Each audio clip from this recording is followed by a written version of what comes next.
Shrimad home remedies में आपका स्वागत है। और हम आपको ये बताएंगे कि हर व्यक्ति गया में पिंडदान क्यों चाहता है।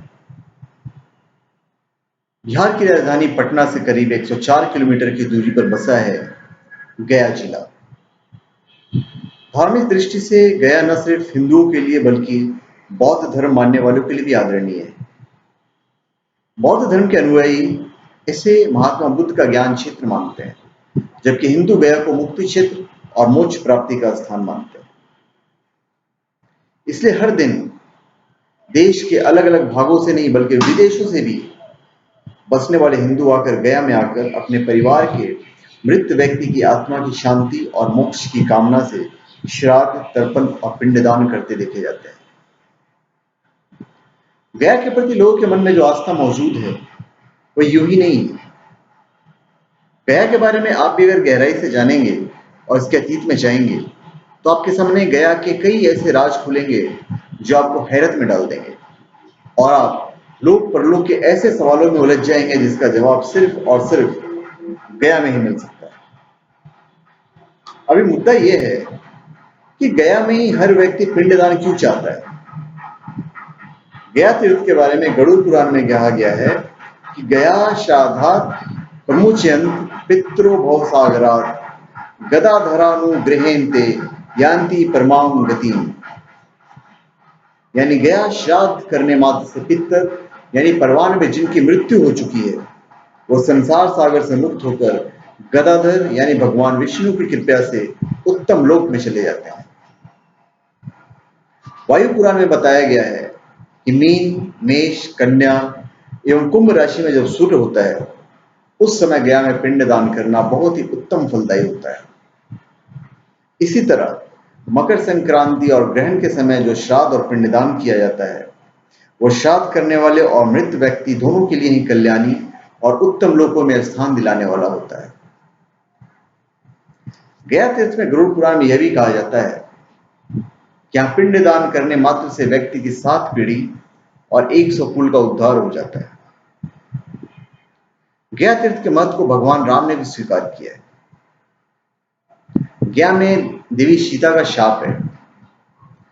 एक्चुअली सीता जी ने पिंडदान किया था यहाँ पर। वाल्मीकि रामायण में सीता द्वारा पिंडदान देकर दशरथ की आत्मा को मोक्ष मिलने का संदर्भ आता है। वनवास के दौरान भगवान राम, लक्ष्मण और सीता पितृ पक्ष के दौरान श्राद्ध करने के लिए गयाधाम पहुंचे।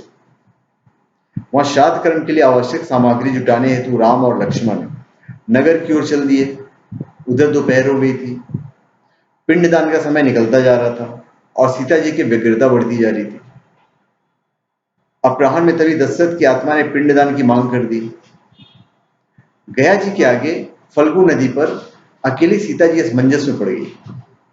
उन्होंने फल्गु नदी के साथ वट वृक्ष, केतके के फूल और गाय को साक्षी मानकर बालू का पिंड बनाकर स्वर्गीय राजा दशरथ के निमित्त पिंडदान दे दिया।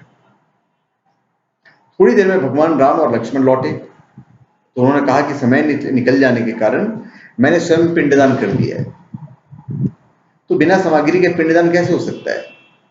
इसलिए राम ने सीता से प्रमाण मांगा।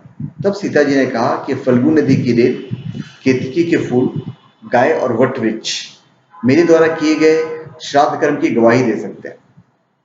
इतने में फल्गु नदी, गाय और केतकी के फूल तीनों इस बात से मुकर गए। सिर्फ वट वृक्ष ने सही बात कही। तब सीता जी ने दशरथ का ध्यान करके उनसे ही गवाही देने की प्रार्थना की। दशरथ जी ने सीता जी की प्रार्थना स्वीकार की और घोषणा की कि इन वक्त पर सीता जी ने मुझे पिंडदान दिया है। इस पर राम आश्वस्त हुए, लेकिन तीनों गवाहों द्वारा झूठ बोलने पर गीता जी ने उनको क्रोधित होकर श्राप दे दिया कि फल्गु नदी जा तो सिर्फ नाम की नदी रहेगी, तुझमें पानी नहीं रहेगा। इस कारण फल्गु नदी आज भी गया में सूखी रहती है।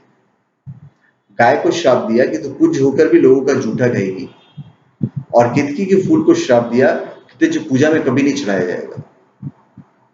वट वृक्ष को सीता जी का आशीर्वाद मिला कि उसे लंबी आयु प्राप्त होगी और वो दूसरों को छाया प्रदान करेगी तथा पतिव्रता स्त्री तेरा स्मरण करके अपने पति के दीर्घायु का कामना करेगी।